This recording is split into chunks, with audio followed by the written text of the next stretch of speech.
Okay, let's talk about sex and birth control and how birth control has contributed to the way women act and behave and choose partners in their life.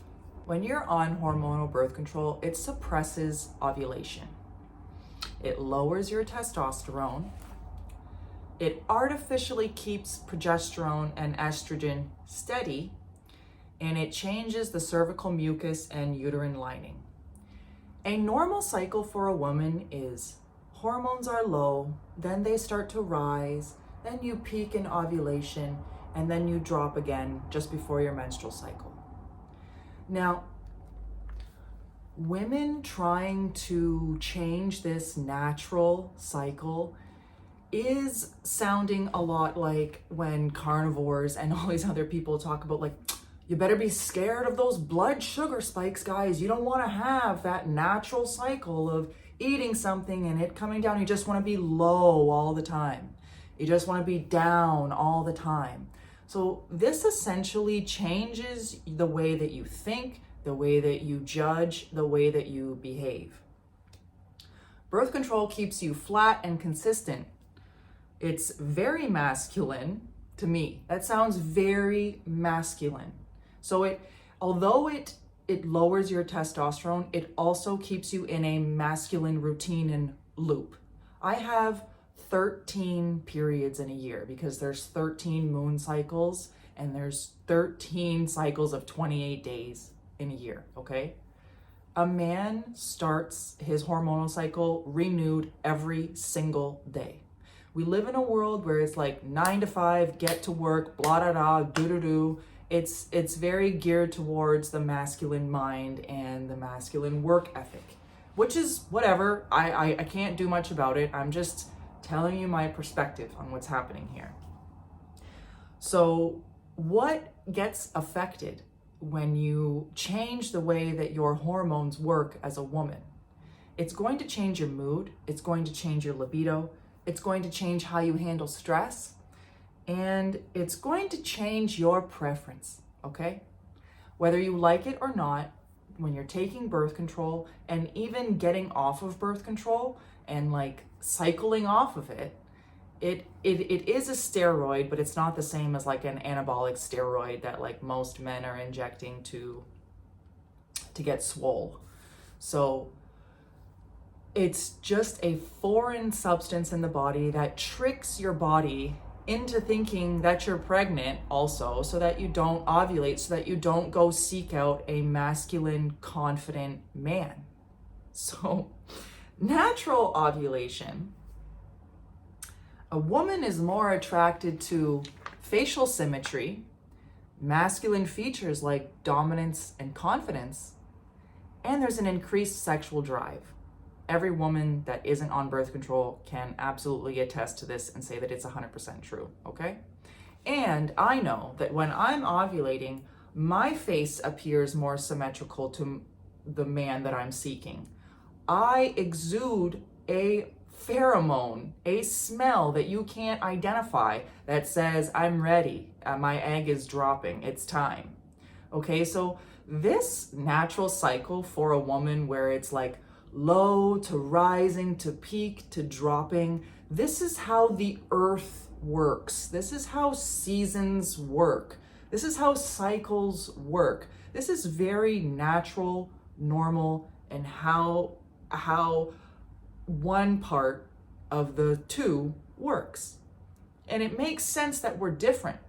So to take birth control and set your hormones into a more stable state makes you a man in a sense. It makes you much more masculine, and it made me very confused and unsure. I remember partnering up with somebody and being like, I don't even know if I like this person, but for some reason I am choosing this. And in nature, women choose, okay? It's not the guy coming up to you and saying like, hey baby, let's go to dinner. No. It's the girl looking at the guy and then the guy going, okay, I guess that's the signal. I'm gonna go check her out. Check birds, okay, for example.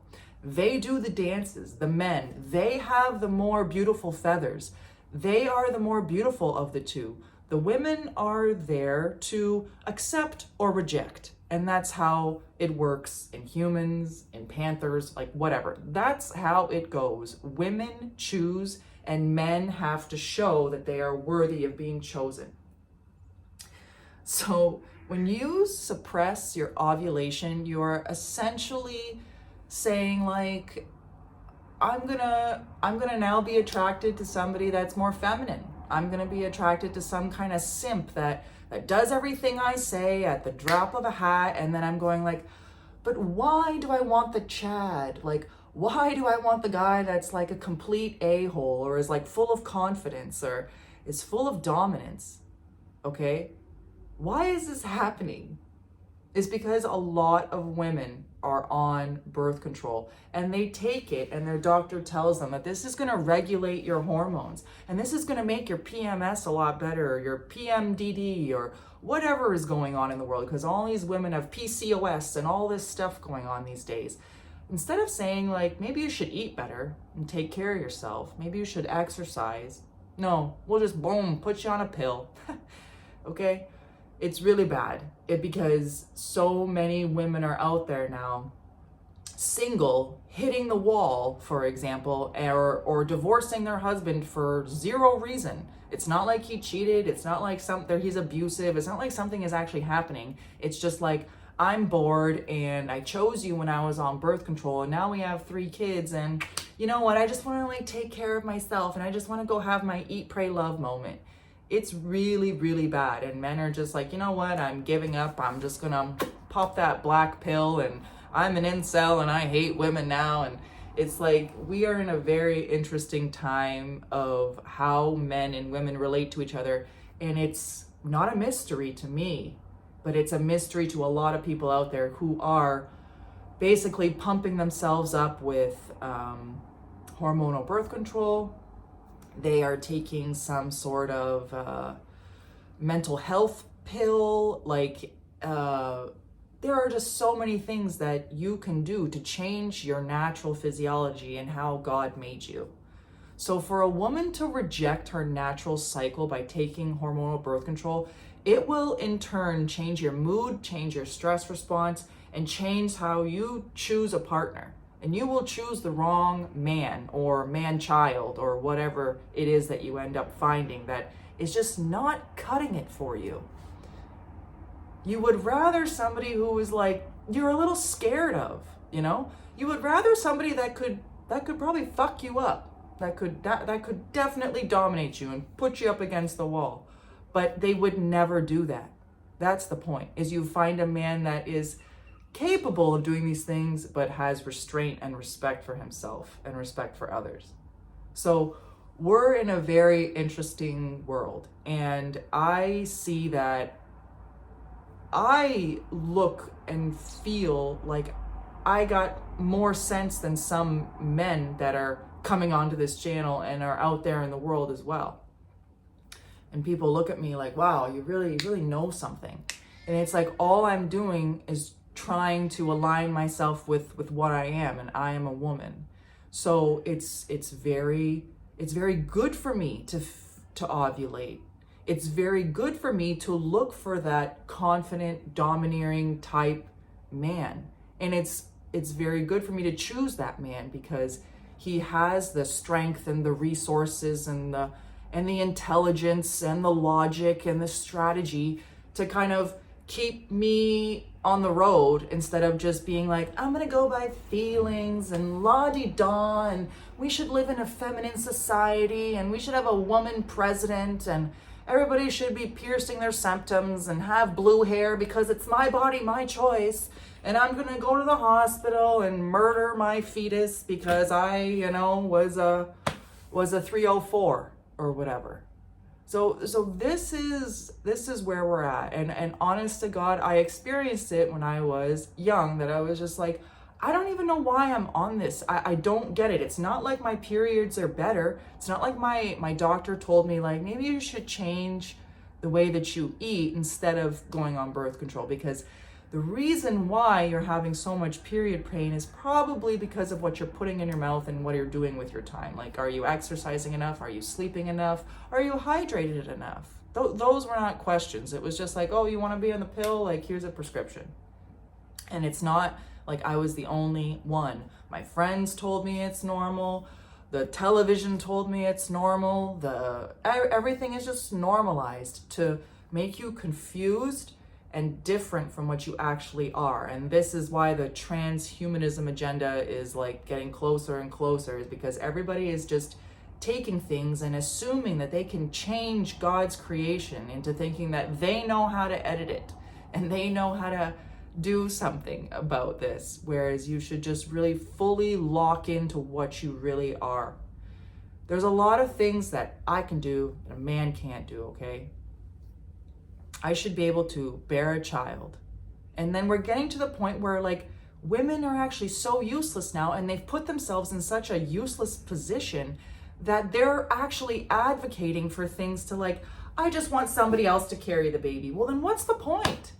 If you're not rearing the child and nurturing it and taking care of it while the man protects and provides, like, where's the trade-off here? Where's the balance here? Things have really flown off the handle, you know?